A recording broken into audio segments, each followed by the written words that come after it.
हाँ, तो सभी को सुप्रभात, सभी विद्यार्थियों को। कल अपन पाठ पढ़ रहे थे कक्षा 8 विज्ञान का पाठ दूसरा, सूक्ष्म जीव मित्र एवं शत्रु। इस पाठ के अंदर अपन ने तीन भागों के बारे में, इस पाठ के 3 टुकड़े तो अपन ने पढ़ लिए, अपन ने जो टुकड़ों में तोड़ रहे तो 3 भाग अपन ने पढ़ लिए। आज चौथा भाग अपन शुरू कर रहे हैं इसका। तो जैसे पहले अपन ने क्या पढ़ा, सूक्ष्म जीव क्या है, किस प्रकार कौन कौन से है ना नाम वगैरह वो आगे थे। फिर सूक्ष्म जीव के जो लाभ में अपन पढ़ रहे थे, ब्रेड में किस प्रकार ब्रेड बनाने में या आटा फुलाने में आदि में, जलेबी वगैरह में आपने देखा था। फिर एल्कोहल निर्माण में, तो इसका मतलब उद्योग धंधे जो अपने हैं उनमें जैसे वाणिज्यिक उद्योग के रूप में से ब्रेड बनाना, आर्थिक लाभ के लिए, ब्रेड टोस्ट आदि के लिए, एल्कोहलिक पदार्थों के लिए। फिर था औषधीय महत्व, यानी औषधियों के निर्माण में किस प्रकार से सहायक थे। तो आपने प्रतिजैविक औषधि इससे बढ़ाई, टीके के बारे में अपन ने जानकारी ली। तो टीका और प्रतिजैविक औषधि जो है इनके अंदर सूक्ष्म जीवों को किस प्रकार से अपन ने शामिल किया था और किस प्रकार से इनको अपन को इससे लाभ यानी फायदा मिल रहा था। इसी प्रकार सूक्ष्म जीव अगला जो इसका भाग है, जैसे चौथा पॉइंट हो जाएगा एक प्रकार से इसका, मिट्टी की उर्वरकता बढ़ाने में या मिट्टी की उर्वरता में वृद्धि करने में सहायक है। तो सूक्ष्म जीवों का योगदान मिट्टी की उर्वरता में वृद्धि में इनका योगदान है, अर्थात मिट्टी की उपजाऊ क्षमता बढ़ाने में सूक्ष्म जीवों का बहुत ही बड़ा रोल है। तो कुछ सूक्ष्म जीव जैसे जीवाणु, कौन कौन से हो जाएंगे इसमें, जीवाणु, और जीवाणु के अलावा और होते हैं नीले हरे शैवाल, नीले हरे शैवाल। तो नीले हरे शैवाल और जीवाणु, तो मिट्टी वाले कौन कौन से हो गए, एक तो हो गए जीवाणु, एक हो गए नीले हरे शैवाल। नीले हरे शैवाल ये क्या करते हैं, मिट्टी की उर्वरक क्षमता बढ़ाने में सहयोग करते हैं। तो जैसे आपने सुना कि नाइट्रोजन पेड़ पौधों को चाहिए, क्योंकि प्रोटीन निर्माण का जो मुख्य घटक है या प्रोटीन का जो अभिन्न घटक है वो कौन सा, नाइट्रोजन है। यानी प्रोटीनों का निर्माण बिना नाइट्रोजन के संभव नहीं है। नाइट्रोजन के द्वारा ही प्रोटीनों का निर्माण किया जा सकता है। तो पेड़ पौधे भी ये काम करेंगे। तो नाइट्रोजन का स्रोत क्या है, वायुमंडल है। तो वायुमंडल की नाइट्रोजन पेड़ पौधे या सीधी रूप में ग्रहण नहीं कर सकते। तो ये कैसे ग्रहण करेंगे, ये नाइट्रोजन जो वायुमंडल की है वो जैविक और अजैविक घटक, जो नाइट्रोजन चक्र होता है, जैसे आपने पिछली कक्षा में नाइट्रोजन चक्र पढ़ा होगा, या अगली कक्षा आएगी उनमें नाइट्रोजन चक्र के बारे में आपको कक्षा 9 या 10 में जानकारी मिलेगी। तो 9th में मिल जाएगी वैसे आपको। तो नाइट्रोजन जो वायुमंडलीय है वो किस प्रकार से टूटकर नीचे आती है, आकाश में जब बिजली कड़कती है तो बिजली कड़कने से नाइट्रोजन के यौगिक बनते हैं, वहां पे क्रिया होने से, तो उसको अपन बोलते हैं अजैविक घटक के रूप में। यानी नाइट्रोजन अजैविक घटक जो इसको बोलते हैं अजैविक नाइट्रोजन का यौगिकीकरण, यानी बिना किसी जीव के नाइट्रोजन अपने यौगिकों में वहां पे बदल दिए, बिना किसी जीव की सहायता से, उसको बोलते हैं अजैविक घटक या अजैविक नाइट्रोजन का यौगिकीकरण बोलते हैं।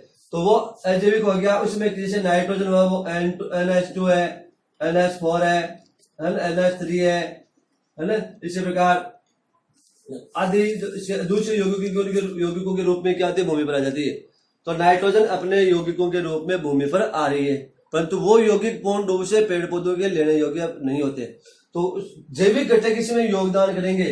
और जैविक घटक कौन कौन से हो गए, जैविक यौगिकीकरण, नाइट्रोजन का जैविक यौगिकीकरण, अर्थात जीवों के सहायता से नाइट्रोजन का नाइट्रोजन के यौगिकों में बदलना। एक तो था बिना जीवों की सहायता से, उसको बोलते अपन अजैविक नाइट्रोजन का यौगिकीकरण। और यहाँ पे जीव सहायता करे, जीव कौन से, सूक्ष्म जीव, जीवाणु और नीले हरे शैवाल में हो सकते हैं, विशेष तौर से जीवाणु। तो ये क्या करेंगे, नाइट्रोजन को उसके यौगिकों में बदलेंगे। तो नाइट्रोजन का उसके यौगिकों में बदलना नाइट्रोजन का यौगिकीकरण या नाइट्रोजन का स्थिरीकरण कहलाता है। तो नाइट्रोजन अपने यौगिकों में बदलेगी और कहां पे आ गई, भूमि पे आ गई, भूमि पे है। तो मृदा में नाइट्रोजन की जो मात्रा है वो नाइट्रेट के रूप में या अन्य यौगिकों के रूप में, जिसको पेड़ पौधे क्या करते हैं, ग्रहण करते हैं। तो सूक्ष्म जीव क्या करते हैं, नाइट्रोजन के स्थिरीकरण के रूप में, अर्थात नाइट्रोजन को यौगिकों में कन्वर्ट करने में या नाइट्रोजन के स्थिरीकरण के रूप में क्या करे, कार्य करे। तो वो सूक्ष्म जीव जैसे दलहनी पौधे होते हैं, जैसे जिनके फलियां लगती है, जैसे मूंग है, मोट है, चना है, मटर है ना, आदि जो फलीदार पौधे, उनकी जड़ों के ऊपर कुछ गांठें होती है, और उन गांठों में कौन सा होता है, जीवाणु राइजोबियम होता है। राइजोबियम कौन सा होता है, राइजोबियम। ये क्या करता है, नाइट्रोजन को नाइट्रेट में बदलने का काम करता है। तो ये भी क्या हो गया, नाइट्रोजन का यौगिकीकरण करने वाला जीव हो गया। इसी प्रकार जो अजैविक यौगिकीकरण से नाइट्रोजन जो भूमि पे आई उसमें अमोनिया के रूप में वो है, या एमिनो अम्ल जो होंगे बाद में अमोनिया के रूप में बदलेंगे।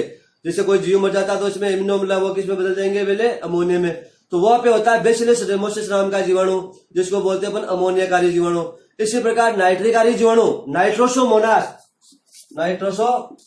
नाइट्रोसोमोनास, और एक होता है नाइट्रोबैक्टर। यहां से प्रश्न आ जाता है कई बार, नाइट्रोबैक्टर, कि जैसे दो नाइट्रिकारी जीवाणु के नाम लिखिए।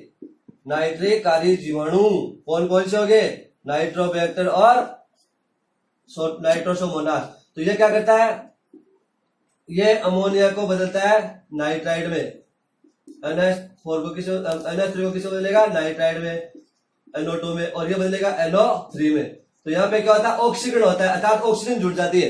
तो इस प्रकार से ये नाइट्रिकारी जीवाणु हो गए, नाइट्रोबैक्टर और नाइट्रोसोमोनास। इसी प्रकार एजिटोबैक्टर, सूडोबैक्टर आदि भी इसी की श्रेणी में आते हैं।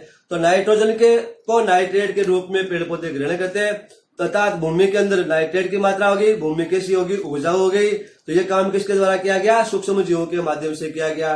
पौधों में नाइट्रोजन का मुख्य स्रोत नाइट्रेट होता है। जो NO2 वायुमंडल की है वो नाइट्रेट के रूप में नीचे आ रही है, और जीव क्या करे, उसको ग्रहण करे। तो नाइट्रोजन का जो अभिनिंग है प्रोटीन का, वो कौन सा है, नाइट्रोजन है। इस प्रकार से पेड़ पौधों के द्वारा जो नाइट्रोजन ग्रहण की जाती है वो कहां से आ रही है, भूमि से आ रही है। भूमि में कहां से आई, वायुमंडल से। तो वायुमंडल में आने के बाद नाइट्रोजन लेने योग्य किसने बढ़ाया, सूक्ष्म जीवों ने बढ़ाया। तो इस प्रकार से मिट्टी की उर्वरक क्षमता बढ़ाने में सूक्ष्म जीव क्या करते हैं, अपना कार्य करते हैं। इसी प्रकार पर्यावरण के शुद्धिकरण में, कि पर्यावरण को किस प्रकार से शुद्ध करते हैं। तो सूक्ष्म जीवों द्वारा पर्यावरण को शुद्ध करने का एक महत्वपूर्ण कार्य किया जाता है, क्योंकि पर्यावरण में कई हानिकारक सूक्ष्म जीव भी है और कई लाभदायक भी है। जैसे आप देखते हैं सड़ी गली चीजें हैं, कोई मर जाता है, कोई जानवर मर जाता है, गोबर है और है, या हमारे द्वारा निकाले जाने वाले अपशिष्ट पदार्थ जो हमारे घरों से निकाले जा रहे हैं, या हमारे द्वारा जो गंदगी की जा रही है, मलमूत्र का त्याग किया जा रहा है, खुले में जा रहा है मान लो, परंतु वो लंबे समय तक पड़ा नहीं रह सकता। जैसे मान लीजिए एक उदाहरण के लिए, जैसे आपके गाय है, गाय ने गोबर कर दिया, गोबर है गाय का, बरसात का मौसम हो तो आप देख रहे हो वहां पे रेत रेत सी बन जाती है दूसरे दिन सुबह। जैसे रात को गोबर किया, सुबह सुबह वहां पूरा का पूरा गोबर जो है मिट्टी जैसा लगेगा आपको। तो ऐसा क्यों हुआ, सूक्ष्म जीवों ने ये काम फटाफट करवा दिया, क्योंकि क्रिया उस समय जल्दी हुई। बाकी ये क्रिया धीमी गति से करवा रहे हो, तो इसका मतलब सूक्ष्म जीवों द्वारा जो है इस प्रकार के अपशिष्ट पदार्थों को क्या किया जा रहा है, तोड़ा जा रहा है, उनका अपघटन किया जा रहा है। तो इसको अतः सूक्ष्म जीवों द्वारा क्या किया जा रहा है, उन पदार्थों का अपघटन। कौन से, अपशिष्ट पदार्थों का। तो अपशिष्ट पदार्थ कौन कौन से हो गए, मलमूत्र हो गया, गोबर हो गया, जीवों के अपशिष्ट हो गए, पेड़ पौधों की पत्तियां हो गई, हरी सब्जियों के टुकड़े हो गए, फलों के छिलके वगैरह हो गए, जंतुओं के अपशिष्ट हो गए, है ना। तो ये सब क्या है, अपशिष्ट पदार्थ है, और इन अपशिष्ट पदार्थों को सूक्ष्म जीवों द्वारा खाद में बदल दिया जाता है। तो इसका मतलब जैविक घटक जो है उनको खाद में बदलने का कार्य किसके द्वारा किया जा रहा है, सूक्ष्म जीवों द्वारा। तो खाद क्या होगा, मिट्टी की उर्वरकता बढ़ाएगा, या मिट्टी की उपजाऊ क्षमता बढ़ाने में क्या करेगा, सहायता करेगा। तो एक प्रकार से पर्यावरण का शुद्धिकरण भी इससे हो गया, और भूमि की उपजाऊ क्षमता भी क्या होगी, बढ़ गई। जैसे मान लीजिए आपने दो, हमें क्रियाकलाप कहते हैं, इसके लिए क्रियाकलाप एक प्रयोग करके अपन देखते हैं क्रियाकलाप। तो क्रियाकलाप अपन देख रहे हैं, जैसे आपने दो बीकर लिए, ए और बी, या दो गमले लिए, एक गमला कौन सा, ये गमला हो गया ए, और ये गमला हो गया आपके बी, गमला ए और गमला बी। तो दोनों जो गमले उनमें हमने क्या कर लिया, आधे गमले क्या कर लिए, मिट्टी के भर लिए। मिट्टी के भरने के बाद हमने जो गमला ए लिया उसमें क्या डाले, सब्जियों के टुकड़े जो बचे कुचे, सब्जियों के टुकड़े डाल दिए, पेड़ पौधों की पत्तियों का कचरा डाल दिया, घास फूस का कचरा डाल दिया, है ना, घास फूस के कचरा डाल दिया, फल फ्रूट है उनके टुकड़े डाल दिए, कहने का मतलब जीवों के अवशिष्ट डाल दिए। ये सब इसमें गमले ए में डाल दिए।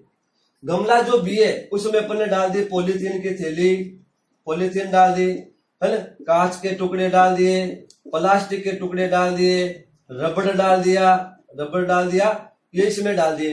अब इसको अपन 5-7 सप्ताह तक पड़ा रहने देंगे, इसे कुछ नहीं करेंगे, इसको पड़ा रहने देंगे। तो हम 5-7 सप्ताहों के बाद में देखते हैं कि जिस गमले में ये जो सब्जियों के टुकड़े थे, कौन सा गमला, ए गमला हो गया, तो जिनमें सब्जियों के टुकड़े, फल फ्रूट के टुकड़े, कचरा था, घास फूस था, गोबर था, है ना, जीवों के अवशिष्ट थे वो पूरा का पूरा क्या हो गया, मिट्टी में कन्वर्ट हो गया। इसका मतलब इनका क्या हो गया, अपघटन हो गया।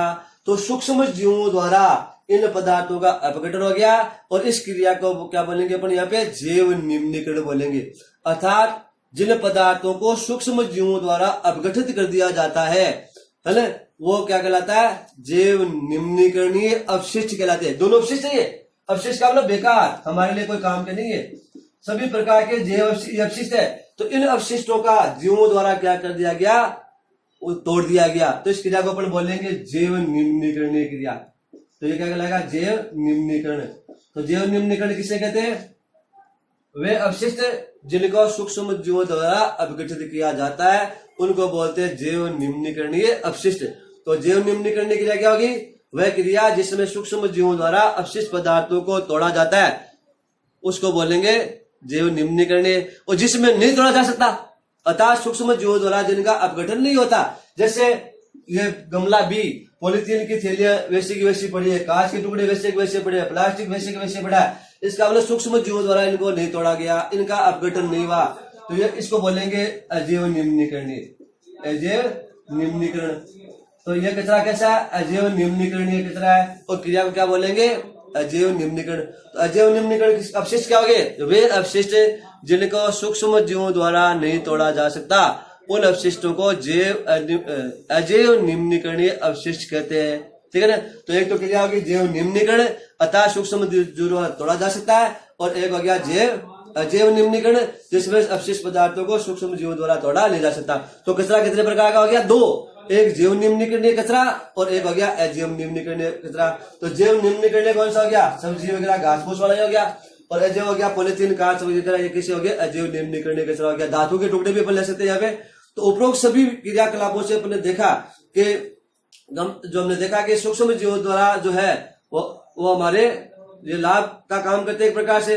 तो इसमें अपन देखा कि कुछ जो टुकड़े थे वो तो टूट गए, अपघटन हो गया, कुछ का अपघटन नहीं हुआ। तो इसका मतलब सूक्ष्म जीव हमारे एक प्रकार से मित्र के रूप में क्या कर रहे, कार्य कर रहे, अर्थात मित्रवत ये काम करते। परंतु सूक्ष्म जीव हमारे लिए जहाँ पे लाभदायक है वहां पे इनसे हमें बहुत बड़ी हानियां भी है। तो सूक्ष्म जीवों के से हमें लाभ के साथ साथ उनसे हमें हानियां भी है, अर्थात लाभ तो इनसे हमें इन चीजों में प्राप्त हो रहे, परंतु इससे होने वाली कुछ हानियां भी आपको देखने को मिलेगी। तो हानियां कौन कौन सी है, सूक्ष्म जीवों द्वारा निकली जाने वाली हानियां कौन कौन सी हो सकती है, तो इसके बारे में अपन थोड़ी जानकारी लेंगे। सूक्ष्म जीव किस प्रकार से हानिकारक है। सूक्ष्म जीव हमें जहाँ पे फायदा पहुंचा रहे तो वो क्या होगी, बात लाभदायक होगी, और सूक्ष्म जीव से हमें यदि नुकसान होगा तो उसके कौन से प्रभाव हो जाएंगे, हानिकारक प्रभाव हो जाएंगे। तो सूक्ष्म जीवों के द्वारा होने वाली किन किन क्षेत्रों में सूक्ष्म जीव हमारे लिए हानिप्रद है। तो जैसे आपने देखा है सूक्ष्म जीव किस प्रकार से हानिकारक है, हानिकारक किस प्रकार से है, तो हानि क्या है इनसे।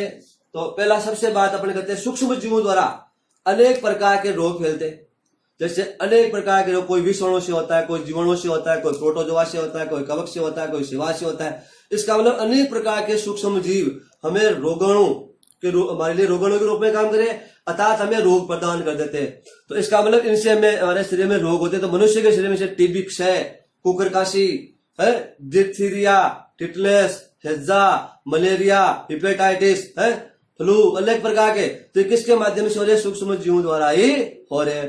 इसी प्रकार सूक्ष्म जीव, इसका मतलब सूक्ष्म जीव हमारे लिए रोगाणु का काम करे, तो इसका मतलब ये रोगाणु के रूप में काम कर रहे हैं। तो सूक्ष्म जीव रोग फैलाने में सहायता करे।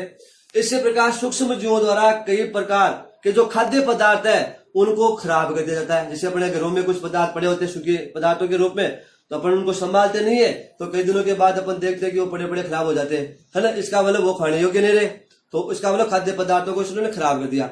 इसी प्रकार जैसे कुछ खाद्य पदार्थ जो लिक्विड टाइप में है ना, या बड़ा के अपन ने भोजन बना के रख दिया, 5-7 दिन पड़ा रह गया, तो वो पड़ा पड़ा विषाक्त हो जाता है। जैसे अपन मान लो कोई साग सब्जी रखते हैं, उसको ऊपर से बंद नहीं करते, ढक्कन नहीं लगाते, खुला पड़ा रह गया, फिर वो साग में बदबू आने लगती है, अचार उचूर में बदबू आने लगती है, यानी कोई खाने की चीज में अपन टेस्ट उसका खत्म हो जाता है, इसका मतलब वो विषाक्त हो गया। और ऐसा भोजन यदि अपन खा जाते हैं तो खाने पे कई बार दस्त हो जाती है, उल्टी हो जाती है, और कई बार तो अपन को हॉस्पिटल तक पहुंचना पड़ जाता है, और कई बार इतना फूड पॉइजन बन जाता है कि हमारी मृत्यु तक भी इससे हो सकती है। इसका मतलब सूक्ष्म जीव खाद्य पदार्थों को विषाक्त करने का भी क्या करते हैं, काम करते हैं।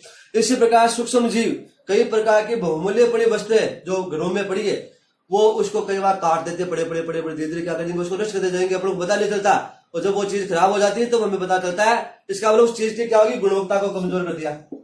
गुणवत्ता क्या कर दी उसने, कमजोर कर दी। एक तो रोगणों का काम करे, दूसरा खाद्य पदार्थों को क्या करे, ये नष्ट करे, खाद्य पदार्थों को नष्ट करे। तीसरा क्या हो गया, विषाणु, विषाक्त करे भोजन को, विषाक्त, विषाक्त का मतलब भोजन को खराब करे, विषाक्त का काम करे खाद्य पदार्थों को। इसी प्रकार सूक्ष्म जीव वस्तुओं को नष्ट करे तो वस्तुओं की गुणवत्ता क्या हो जाएगी, कमजोर हो जाएगी, उनकी वैल्यू कम हो जाएगी। तो ये सब चीजें क्या सूक्ष्म जीवों के में नुकसान है। तो ये क्या कहलाएगी, सूक्ष्म जीवों द्वारा होने वाली एक प्रकार की हानि है। इनके बारे में अपन क्रमबद्ध एक एक टॉपिक के रूप में अगले पीरियड में पढ़ेंगे। तो सूक्ष्म जीवों से कुछ जुड़े हुए प्रश्न मैं आपको बता रहा हूँ। जैसे पहला प्रश्न है, सूक्ष्म जीवों को मुख्यतः कितने वर्गों में बांटा गया है। पीडीएफ में प्रश्न मिल जाएंगे आपको, कौन कौन से वर्ग, उनके नाम पूछ ले। सूक्ष्म जीवों को किन वर्गों में बांटा गया है, या कितने वर्गों में बांटा गया है, किन वर्गों में बांटा गया है। एक प्रश्न ऐसे बन गया। दूसरा प्रश्न आपके बन सकता है, वायुमंडलीय नाइट्रोजन का मिट्टी में स्थिरीकरण करने वाले सूक्ष्म जीवों के नाम बताओ। तो नाइट्रोजन को नाइट्रेट में या यौगिकों के रूप में बदलने वाले सूक्ष्म जीवों के नाम नाम है, जैसे राइजोबियम है, नाइट्रोबैक्टर है, सुडोमोनास है आपके नाइट्रोसोमोनास है, बेसिलस रेमोसस है, आदि जीवाणु के नाम लिख सकते हैं, एजिटोबैक्टर, सुडोबैक्टर है आदि। इसी प्रकार जैव निम्नीकरण और अजैव निम्नीकरण, जैव निम्नीकरण और अजैव निम्नीकरण से आप क्या समझते हो। तो जिन पदार्थों का सूक्ष्म जीवों द्वारा अपघटन होता है वो जैव निम्नीकरणीय पदार्थ है, क्रिया को बोलेंगे जैव निम्नीकरण। और जिनका नहीं होता वो अजैव निम्नीकरणीय पदार्थ है, क्रिया को बोलते हैं अजैव निम्नीकरण। प्रोटीन का अभिन्न घटक कौन सा है, तत्व है, नाइट्रोजन है। दो नाइट्रिकारी जीवाणु के नाम लिखिए। तो दो नाइट्रिकारी जीवाणुओं के